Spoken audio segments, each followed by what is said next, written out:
अस्सलाम वालेकुम friends, welcome to new video. उम्मीद है आप सब खैरियत से होंगे। जो टॉपिक आज हम डिस्कस करेंगे इस वीडियो में वो है एग्जिस्टेंशियलिज्म। Let's start.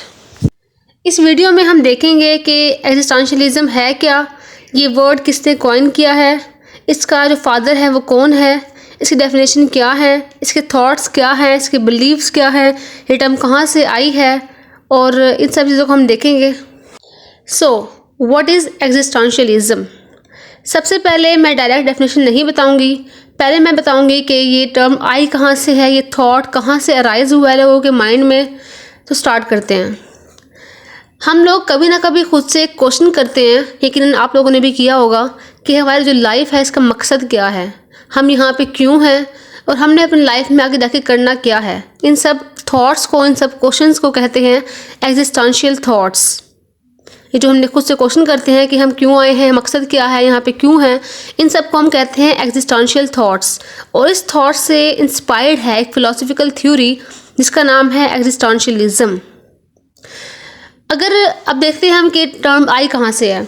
अगर हम थोड़ा पीछे जाएं 17वीं सेंचुरी में या उससे पहले और उस टाइम के लोगों को देखें तो पता चलेगा कि उस टाइम के जो लोग थे ना, उनकी जो थॉट थी, जो सोच थी, वो बहुत ही डिफरेंट थी, बहुत ही अलग थी।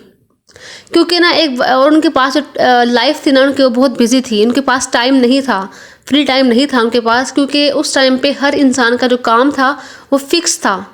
उन्हें कहा गया था कि आपके पैदा होने से पहले ही आपका जो मकसद है ज़िंदगी का वो डिसाइडेड है। इसको हम कहते हैं एसेंस प्रेसीडेड एग्जिस्टेंस। एसेंस कहते हैं यूनिकनेस को, क्वालिटी को। जैसे फॉर एग्जांपल अगर हमारे पास एक कैलकुलेटर है तो उसका जो यूनिकनेस है, जो क्वालिटी है, जो उसकी कैलकुलेटर का जो एसेंस है वो है कैलकुलेशन करना। इसी तरह अगर हमारे पास एक पेन है तो उसकी जो यूनिकनेस, क्वालिटी, जो एसेंस है वो है लिखना। तो कहा गया था कि जो इंसान है ना, उसका जो एसेंस है ना, वो अभी उसके पैदा होने से पहले ही डिसाइडेड है और उसको वही करना है जो उसके लिए लिख दिया गया है या जो उसके लिए कह दिया गया है।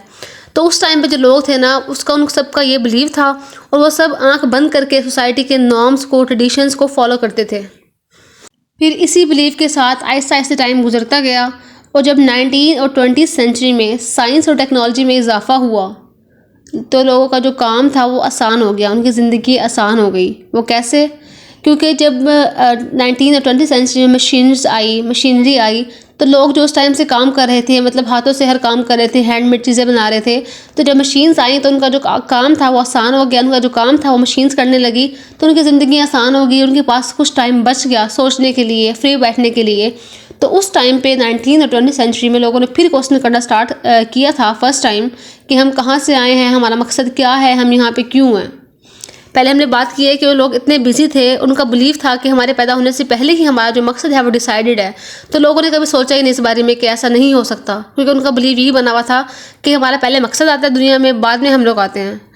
लेकिन जब उनके पास टाइम बच गया, उनका जो काम था वो आसान हो गया, मशीन्स करने लग गई, तो फिर उन्होंने सोचा कि हम यहाँ क्यों आए हैं, हमारा मकसद क्या है, हमें यहाँ पे करना क्या है। उस टाइम पे कुछ लोगों ने ये क्वेश्चन भी किया कि क्या हमारे होने या ना होने से इस सोसाइटी को, इस ज़िंदगी को कोई फ़र्क भी पड़ता है या नहीं।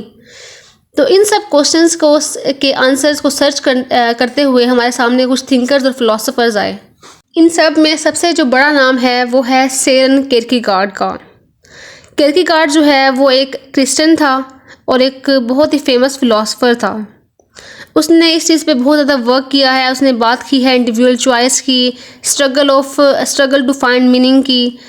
मैं आपको बताऊं सबसे पहले एक बात कि जो सोरेन किरकेगार्ड था ना, उसने इसके बारे में लिखा हुआ था पहले ही।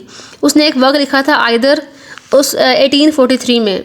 इस वर्क में उसने बात की हुई थी इंडिविजुअल चॉइस की, हमारे मीनिंग की, हमारे डिसीजन की, चॉइस की। लेकिन उस टाइम इस जो टर्म है, जो ये थॉट है, इसको नाम नहीं दिया गया था। उसने वैसे ही इस थॉट का जिक्र किया था, इस फीलिंग की बात की थी, मीनिंग की बात की थी, लेकिन जो टर्म है एग्जिस्टेंशियलिज्म वो उस टाइम तक ड्राइव नहीं हुई थी। उस टर्म को, ये जो हमारे पास एग्जिस्टेंशियलिज्म है, इस वर्ड को कॉइन किया है गैब्रियल मार्केल ने 1940s में। जो हमारे पास सोरेन किरकेगार्ड है उसने इस पे पहले काम किया हुआ है, इस थॉट के बारे में, सोच के बारे में कि हम यहाँ पे क्यों आए हैं, मकसद क्या है, हम मीनिंग कैसे तलाश करते हैं लाइफ में आके। लेकिन उस टाइम पे इस थॉट को प्रॉपर नाम नहीं दिया गया था, वो दिया था गैब्रियल मार्केल ने 1940s में।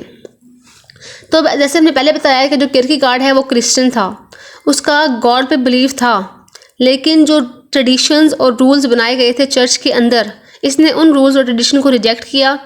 इसका कहना था कि जो हमारी लाइफ है, कि इंसान की जो ज़िंदगी है वो उसकी अपनी रिस्पॉन्सिबिलिटी है, वो किसी सोसाइटी की, किसी रिलीजन की रिस्पॉन्सिबिलिटी नहीं है।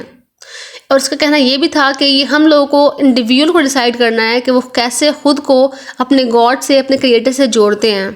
खुद को अपने क्रिएटर से जोड़ने के लिए हमें किसी इंसान की, किसी सिस्टम की, किसी भी शख्स की ज़रूरत नहीं है।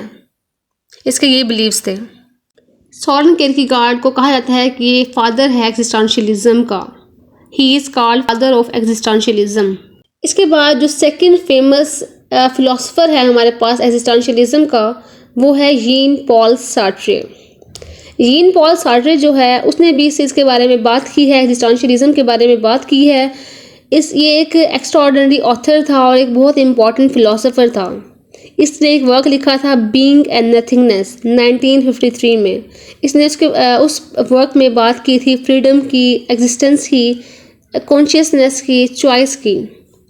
जो जीन पॉल सार्ट्रे था ना, उसने जो स्टेटमेंट दी थी ना, वो तमाम पिछले जो लोगों के बिलीव्स थे उसके बिल्कुल ऑपोजिट थी। क्योंकि लोगों का पहले बिलीव बना हुआ था कि जो एसेंस है ना, एसेंस प्रेसीडेड एग्जिस्टेंस। लेकिन जीन पॉल सार्ट्रे ने आके कहा कि नहीं, एग्जिस्टेंस प्रेसीडेड एसेंस। मतलब कि पहले हम लोग दुनिया में आते हैं, हम फिर यहाँ पे आकर हम अपना मीनिंग जो है, अपना जो मकसद है वो खुद प्रोड्यूस करते हैं, खुद जनरेट करते हैं, खुद ढूंढते हैं। इससे ये जो उसकी बात थी, जो स्टेटमेंट थी, इसने तमाम लोगों के जो पिछले बिलीव थे ना उनको हिला के रख दिया। क्योंकि इसने कहा कि पहले हम लोग दुनिया में आएंगे, हम आके अपना मकसद जो है वो खुद ढूंढते हैं, हमारा मकसद पहले से डिसाइडेड नहीं है। अब हम चलते हैं एग्जिस्टेंशियलिज्म के कुछ इंपॉर्टेंट की फैक्ट्स की तरफ। सबसे पहला जो पॉइंट हमारे पास है वो है एग्जिस्टेंस प्रेसीड्स एसेंस। जो हमने अभी बात की है कि हम लोग पहले इस दुनिया में आते हैं, बाद में जो हमारा एसेंस है वो हम खुद ढूंढते हैं।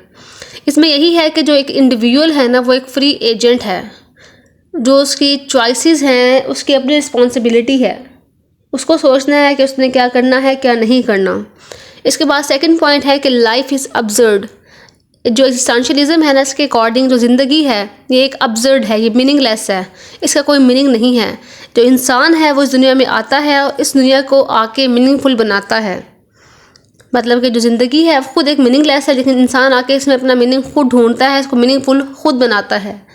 इसके बाद है कि the dark side of freedom is responsibility. कि जो आज़ादी की जो डार्क साइड है वो रिस्पॉन्सिबिलिटी है। जो हमारे पास जीन पॉल सार्ट्रे है ना, उसके अकॉर्डिंग जो फ्रीडम है, जो आज़ादी है, वो एक बर्डन है, वो हमारे ऊपर एक बोझ है। वो कैसे? इसका कहना था कि जो हमसे पहले जो इंसान थे ना, जिनका बिलीव ये था कि हमारा मकसद पहले से डिसाइडेड है, तो उनको ज़्यादा फिक्र करने की ज़रूरत नहीं थी। क्योंकि उनके पास एक सिस्टम था जो उनको बताता था कि तुमने ये काम करने हैं और ये काम नहीं करने, तुम्हारा ये मकसद है, ये मकसद नहीं है। वो कहते हैं कि जब हमें ये बात रियलाइज़ हुई है कि हम पहले पैदा होते हैं, बाद में अपना मीनिंग खुद तलाश करते हैं, तो ये हमारे लिए जो हमारा फ्रीडम है अपना मीनिंग तलाश करने के लिए, अपना मकसद खुद ढूंढने वाला, ये फ्रीडम हमारे लिए एक बोझ है। क्योंकि अब हम पे रिस्पॉन्सिबिलिटी आ गई है कि हमने अपना मीनिंग जो है वो खुद ढूंढना है, और अपना मीनिंग ढूंढना इतना आसान काम नहीं है। एग्जिस्टेंशियलिस्ट का ये बिलीव भी है कि अगर हम अपनी फ्रीडम और रिस्पॉन्सिबिलिटी से भागते हैं तो हम खुद को सेल्फ डिसेप्शन की तरफ लेके जाते हैं। मतलब कि अगर हमारे पास आज़ादी है, उसको हम यूज़ नहीं कर रहे, तो हम खुद को धोखा दे रहे हैं। फॉर एग्ज़ाम्पल, अगर एक स्टूडेंट है, उसके पास दो चॉइसेस हैं, FSC और ICS। उसको चूज़ करना है, उसके पास फ्रीडम है कि मैं FSC करूँ या ICS करूँ। लेकिन वो ये बात सोचता है कि ना, मेरे फादर ने FSC की थी तो मैं भी FSC करता हूँ, और वो FSC करता है, लेकिन जब उसका रिज़ल्ट आता है तो उसके जो मार्क्स हैं वो बहुत बुरे होते हैं। उस टाइम पे वो अपनी रिस्पॉन्सिबिलिटी को एक्सेप्ट नहीं करता, बल्कि वो कहता है कि मेरा तो FSC में इंटरेस्ट था ही नहीं, मैंने इसलिए किया क्योंकि मेरे फादर ने की हुई थी। तो यहाँ पे जो स्टूडेंट है वो अपनी रिस्पॉन्सिबिलिटी को एक्सेप्ट नहीं कर रहा, वो अपनी फ्रीडम को यूज़ नहीं कर रहा, खुद को धोखा दे रहा है। क्योंकि उसके पास चॉइस थी कि वो जो कुछ करे, FSC करे या ICS करे, लेकिन वो अपनी फ्रीडम से भाग रहा था और उसने वही किया जो उसके फादर ने किया था। तो उसका जो रिज़ल्ट आया है उसने उसको भी एक्सेप्ट नहीं किया, उसकी रिस्पॉन्सिबिलिटी नहीं उठाई। तो वो यही बिलीव करते हैं कि अगर हम अपनी फ्रीडम और रिस्पॉन्सिबिलिटी से भागते हैं तो हम खुद को धोखा दे रहे होते हैं। अब हम चलते हैं एग्जिस्टेंशियलिस्ट बिलीव की तरफ कि इनकी बिलीव क्या है। तो जो एग्जिस्टेंशियलिस्ट हैं वो ये बिलीव करते हैं कि अगर एक जो इंसान है, जो एक इंडिविजुअल है, वो फ्री एजेंट है, वो किसी पर्पस के साथ पैदा नहीं हुआ। बेशक क्रिएटर है, उसने हमें क्रिएट किया है, लेकिन उसके बाद आप अपने चॉइसेस और अपने एक्शंस के लिए ना खुद रिस्पॉन्सिबल हैं, खुद जिम्मेदार हैं। फॉर एग्ज़ाम्पल, अगर हमारे किसी सब्जेक्ट में या किसी क्लास में जो रिज़ल्ट है, जो मार्क्स है, वो बहुत बुरे आए हैं, तो हम कह रहे होते हैं कि शायद किस्मत में यही लिखा हुआ था। अरे नहीं, आपका जो किस्मत है वो आप खुद डिसाइड करते हैं, खुद बनाते हैं, क्योंकि आपके पास चॉइस थी कि आप कौन सा सब्जेक्ट चूज़ करें, आपके पास चॉइस थी कि आप पढ़ें या ना पढ़ें, आपके पास चॉइस थी कि आप हार्डवर्क करें या ना करें। तो जब सब कुछ आपकी चॉइस और फ्रीडम से हुआ है, तो जो रिज़ल्ट है वो भी आपकी मर्ज़ी के मुताबिक ही आया। आपने जो चॉइसेस लिए, जो डिसीजंस लिए हैं, जो आपके मार्क्स हैं, वो उन सब चॉइसेस और डिसीजंस का ही रिज़ल्ट है, वो किस्मत पर लिखा हुआ नहीं था। अब हम चलते हैं एग्जिस्टेंशियलिज्म की डेफिनेशन की तरफ। अगर मैं स्टार्ट में बताती आपको डेफिनेशन तो शायद आपको समझ ना आती, लेकिन अब आपको समझ ज़रूर आ जाएगी। तो जो एग्जिस्टेंशियलिज्म है, existentialism is a philosophical believe we are each responsible for creating purpose और meaning in our own lives. जो एग्जिस्टेंशियलिज्म है वो एक ऐसा बिलीव है जिसमें हमारे जो पर्पस है, जो हमारा मीनिंग है, उसके लिए हम, उसकी चॉइसेस के लिए हम खुद जिम्मेदार हैं। तो अगर हम इस तमाम टॉपिक को कंक्लूड करें तो हम कह सकते हैं कि जो एग्जिस्टेंशियलिज्म है वो ये नहीं कहता कि हमारी ज़िंदगी का कोई मकसद नहीं है, बल्कि वो कहता है कि मकसद है, लेकिन वो पहले से डिसाइडेड नहीं है। वो हम यहाँ पे आके ज़िंदगी में आके, दुनिया में आके खुद ढूंढते हैं, खुद जनरेट करते हैं, खुद प्रोड्यूस करते हैं। तो ये थी हमारी आज की वीडियो जिसमें हमने डिस्कस की है एक फ़िलोसफिकल थ्योरी। उम्मीद है आपको समझ आ गई होगी। अगर समझ आ गई है तो don't forget to subscribe my channel and share this video with your friends. Thank you.